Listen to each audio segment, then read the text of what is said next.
Mark, Paul, what's going on? man, just living the dream. Just thinking back on this dark army. Mm, Mm. mm. Yeah, we are getting towards the very end of Dark Crisis. We have basically just number seven, and then we got a couple of one shots to go, and then we'll be on to the dawn of the DCU. So, which is not a reboot, I hear. It is not. Uh, but we will talk about that right after this.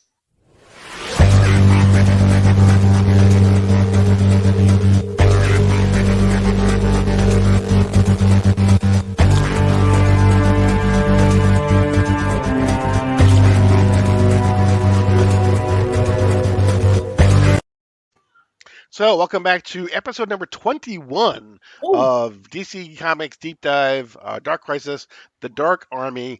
I'm Paul. He's Mark. Don't forget to subscribe. Don't forget to like. Don't forget to hit the notification button so you're alerted whenever we drop new content. Um, Today, we are talking about Dark Crisis, The Dark Army, a one shot written primarily by Mark Waid, but there's a couple sections that are written by a couple other Dennis Culver and Dawson. I can't think of Delilah Dawson. yeah, Um, Delilah had the majority of the story actually. yeah, yeah. Yeah, Um, and with art by Freddie Williams III and Jack Herbert did the art yeah. for it. That So, now that you say it, that Freddie Williams artwork stands out. yep, That's yeah. what's in the beginning. Yeah, that's some I loved his formal, artwork very. from Batman and TMT. Mm. The Teenage Mutant Ninja Turtles that he did. Yeah, he just did the Power Ranger Godzilla crossover book that was a pure Hmm. fan service book with artwork was very unique, fun, Yep, fun. yep.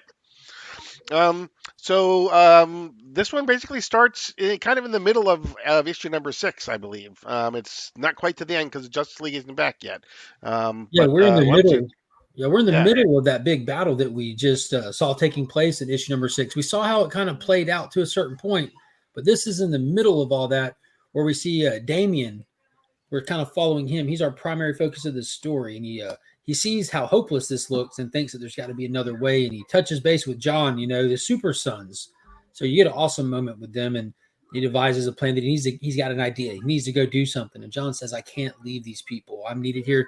Take a bare bones team and get out and do it." So he does. He thinks on his feet. He thinks fast. He looks through the battle, and he starts picking up people. He gets Dr. Light, for her abilities. He gets Power Girl for her strength. He needs somebody for smarts, and he thinks that'll be me because he's Damien. And why else would he pick anyone? He doesn't. His pride wouldn't let him do that. And then he needed transportation, so we got Sideways, which was cool. We don't get to see Sideways often, especially right. not front and center. So now that they're off, they go to head off. They open the portal. They get ready to jump through, and we see none other than these sweet cheeks right here about to die on the battlefield. And and Damien jumps to save her, and in the midst of doing it, she goes through the portal with them. That was like our big opening. So our team came together. Yeah, it was really good. I mean, there's a real quick line when Damien is talking to John, where John says, "To your point," no, he says, like I can't leave, and then he says, "It's what my father would do." It's what my father would do. Yes, sir.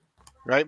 And so we get that the constant reinforcement of just the bond between John and Clark, and then Damien, being the strategist that he is, he basically does this checklist. I need transportation. I need Strength. power. I need I need power. strength. Yeah. Yeah, and so he takes a minimal team because he only takes one person for each of those, but then they end up falling through the portal that Sideways created, and they end up That on Earth checklist 53. was great. The best moment of that checklist was when he says, "I need brains," and it shows Right, you Frankenstein, right. Booster Gold, and Roy Harper. Yeah, That was like amongst the best of the best that he had around him at the time. So I can see why he went with himself. That was a very tactical move to not allow them to be the brains of your operation. right, right. And so they end up in front of the Justice, Hall of the Justice. Hall of Justice on Earth 53, which is a gorilla world. Which is Gorilla World. Exactly. This is the whole world was taken over. It's like Planet of the Apes in the DC Hmm. universe, and everyone thinks Damien's crazy for bringing them here. And we get a cool little moment in this sense because they do have to walk through the city before we get the reveal of why this is the location of where Damien needs to be. And through this time, we get introduced to officially and kind of see some of the dynamic and a little bit of an explanation of who Red Canary, aka Sweet Cheeks, is.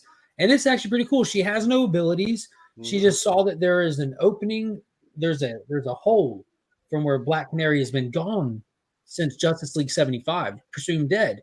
She inspired by this hero, so she saw an opportunity. She has these Eskrima sticks that have a little electric charge to them and stuff. And not sure how she came about them, but it was not through above board means, obviously. But she just felt like she needs to get out and help, and that's what she did.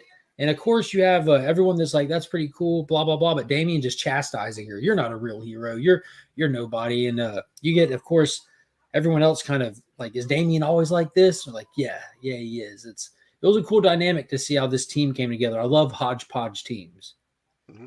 Yeah, and it's something that, I mean, Red Canary is something that goes way back to. She was on one of the C or D covers back to like issue 3, I think, or something. 2. Okay, issue 2. 3, yeah. And then we saw her very briefly in a single panel in one issue. That same issue. It was like walking up to the memorial, I believe, if I'm not mistaken. Right. And so we're gonna find that one of the things I liked about this issue, and I won't give it away till we get to it, but that this really kind of brings a lot of the stuff that has come before, brings it into the current now. Oh, I'm excited to know what you're talking about. I think I might. Why did you tell us? I don't know. So we keep moving forward. Once we get this little dynamic in this conversation as they're walking, they get to the reveal of what Damian's plan is, and we're in front of none other than a towering, huge construction, and it's the Cosmic Tuning Fork. The Anti-Monitor and the Monitor's tuning fork from the original Crisis. It looks like it's dormant, but as soon as we see it, Power Girl is pissed, because if you kick back to the original Crisis on Infinite Earth, she was one of the unfortunate souls that was taken, plugged into this tuning fork, and used as a human battery to draw the energy that they needed. So Damian has plans for this tuning fork. He's hoping that through it, they can potentially release Pariah's hold over all of these Dark Army and everything, who are clearly under his influence. So we find out that Power Girl has no memory of that time, which is cool to get a little bit of context to her time and that they're blacked out for the whole thing. And then they head inside to see what they can find. Right. And that Power Girl and the tuning fork was another instance of calling back the things that happened way before, now bringing them into the present. So now that's 2 already, and there's at least 3 more that I can think of. So they keep on coming. This was a good issue for it. So when we get inside, not only do we get something cool, like, or through this whole like process of walking there, getting there was an art change, just like how there's writer changes in this book. There's dynamic shifts in artwork, which is really cool, because Freddie Williams is very animated, very I don't know, he over exaggerates things, but it's really fun. But then we get to this crisp, tight artwork through all of this stuff. But as they're getting to the Cosmic Tuning Fork, they're working their way inside. The shadow creatures from the original Crisis on Infinite Earth come out and start attacking them. And we find out where this dynamic, this very methodical, picked out team that Damian got, though the individuals aren't like specifically picked out, their power sets were. We saw how this comes into play right here, because Power Girl is useless against these things. Damian's useless against these things. Sideways is weakened from his first teleport. He can't get him out of there, but Dr. Light is there. And Dr. Light is like their equal opposite. Like, she can just turn them right off, like the light into the darkness. And she's like their only line of defense. So you have Damian being a complete jerk to everybody, demanding that Dr. Light take him up to the tuning fork so we can get this on the road. And Power Girl just snatches him up and flies him up there. He's like, you don't need her to lead the fight. I'll take you. You can thank me later. Like, these two are just going head to head this whole issue. It's really cool. Yeah. And the same thing again. We have the shadow, the shadow ghosts that come back, and we come to find out, and I don't know if it was actually here a little bit later, but that Dr. Light is probably one of the most, at least in regards to what's going to happen in this story. Way later. Dr. Light is one of the most important figures from the first Crisis that the Monitor created. Yeah, it was really cool what they did with her. I liked it a lot. So the shadow creatures are seeing that they're really having little to no effect. So they kind of combine into one big shadow creature. And we get Dr. Light give it everything she has. And Power Girl even gives her the assist with concentrating her heat vision on her. And Dr. Light gives a cool little thing like, you're not going to hurt me. I can absorb all kinds of light. Like, let's go. And they were able to take out that massive size one and all enter the cosmic tuning fork here, where we kind of get a layout of what Robin's trying to do. And they kind of just meander through there, and they find none other than that they're actually inside now the Monitor satellite, or what's left of it. It's the House of Heroes, where the Justice League Incarnate take up residency. So that was something that I wasn't too sure of how they go from the city in the tuning fork to now they're inside the Monitor satellite. I wasn't too sure of that transition because it was direct. So I don't know how. I guess there's a place inside there that you walk through and then all of a sudden you're there. Did you catch that? Yeah, I was kind of. I wasn't exactly positive either, to be honest with you. Might just be a power of the plot kind of thing. Yeah, But exactly. the last time we saw the House of Heroes was in the Justice League Incarnate miniseries. That was part of the prelude to this whole event. And we followed the Justice League Incarnate trying to stop this extra bad dark side, which we thought was like some final form dark side, but it's the dark side that's possessed by the great darkness. And he wrecked everybody. And then Pariah wrecked the Justice League Incarnate at the same time that he took out the Justice League. They've been AWOL ever since. We knew what happened to the Justice League. We have not found out what happened to the Justice League Incarnate. But they see that all the systems are down, and they hotwire them to turn them on. And the first thing they see is Harbinger, AI Harbinger that they have, that screams at them to shut it down immediately, that it was intentionally shut down by the AI because Pariah and the Dark Army would find it immediately if it was on their radar, and they cannot have them finding this resource. Right. And so now we have a couple of things. Is we have Harbinger. We have, in a second, we'll have the Justice League Incarnate show up again. So again, it's calling back to things both long past and in the more near past that have all played into this whole crisis, putting them all back on the board again and making them all a definite and an integral part of this story, which is the part that I really loved about. I can't say that enough, that I loved about this particular issue. Yeah, so much callbacks. So they have this built-in failsafe to protect this like internal. It's hard to describe what it is. It's like a giant I don't know, glass container that's called the Array of Worlds. It's a direct link to the bleed that takes you to any world in the entire Omniverse. And if Pariah can get access to this, he can affect all of them with the darkness simultaneously. That's why they were keeping it shut down and under wraps. But as soon as they turned it on, immediately crashing through the walls comes the Justice League Incarnate. We finally get to see where they've been. Are they back to save the day like the Justice League? No, they are infected. They have chains on them. The darkness has them. So we now get a full-on battle for pages of the Justice League Incarnate versus Damian's hodgepodge world-hopping misfit band of awesomeness. Yes, if you ever wanted to see a rabid Captain Carrot. Dude, sideways, like legit. Trumps into him. And we learned that sideways is a little bit tougher than we might have assumed. Yep. Didn't cause much damage. But the only way they saw out of this was kind of in, though. So Dr. Light pushes into the Array of Worlds here. And this is where we get that callback and that upgrade and that really how important Dr. Light is, if you want to talk about that. Yeah, so basically we find out that she basically has the ability. She becomes the one thing that's she becomes actually pure light. Pure. That's straight drop. Exactly. Which is basically what is used to basically break everyone from the Dark Army. Basically breaks the chains from the Dark Army, and that the Monitor originally created her this way. This is fully developed form. Like she's had this potential from day one with this extra boost, and then she, like he said, she can just take out people in the Dark Army. Those chains can't hold up against the ability, the power that's coming out of her, and her design. Her design is wicked cool. Yeah, definitely.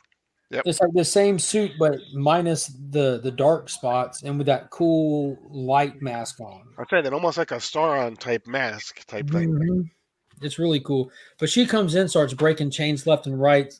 The Justice League Incarnate are getting their grips about each other, and then they're kind of making a plan. And Damian's like, well, clearly we can't shut down the whole Dark Army from here. It was a great shot, but we do have something that we didn't start with, and that's Dr. Light, the Right. Justice League Incarnate. We are in better standing than we started.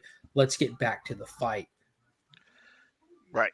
And when they break everything down, we basically we then get one last revelation at the very end. Dr. Go Multiverse? ahead.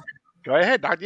Yes. Multiverse. So that's a character that I've loved since they introduced her. I just feel like there's so much to this character, so much potential, so much awesomeness. And Dr. Multiverse has what's called multiversal vision. She's almost like American Chavez version in a way. She can hop between the multiverses. She can see through the multiverses. And when she looks at any individual, she can see all of their counterparts from all the infinite Earths at this point. And it's cool. And everyone's kind of like just like whatever. And she's looking at them, looking at everyone's.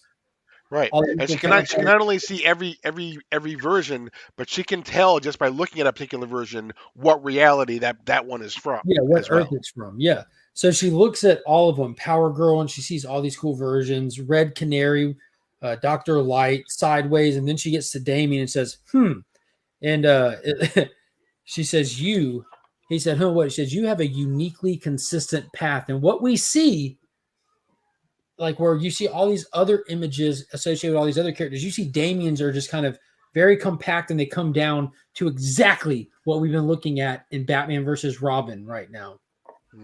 Right. So almost as though in every reality he's determined is Batman. He ends up becoming Batman in every reality. Every reality. Mm-hmm. That's awesome. Right. Right. And then basically, we go from that quickly to just, they have to go back and save all of time and space, and they jump, Sideways takes them to wherever they're going. Back to the big fight.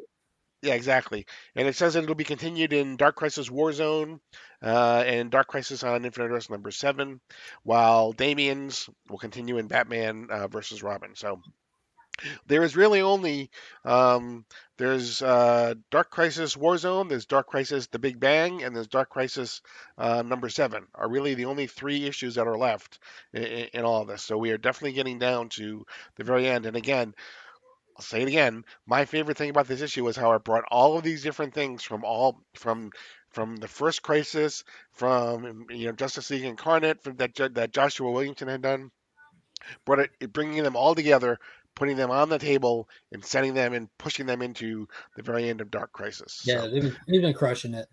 Yeah, definitely good stuff. Yeah, so I mean, I this to me was one of the strongest entries of anything that's come along so far. Oh yeah, out of the tie-ins especially. Yeah. So that's gonna do it. I mean, if you really can't say anything more other than hopefully you guys are out there, you're reading this. This is an important part. Yeah. Make sure you comment because we're going to do a special live episode at the very end after Dark Crisis number 7 to go through that. We will be giving away the entire Dark Crisis saga, including all the tie-ins, both ones that have Dark Crisis on it, but also like the 4 Flash issues and the Young Justice and all the one-shots and everything else.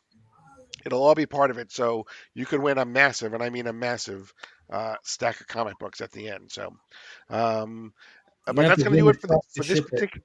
Yeah, exactly. But that's going to do it for this episode of the DC Comics Dark Crisis Deep Dive. I am Paul, and he is Mark, but we are Legion. You're now leaving Sector 2815. Thanks for stopping by.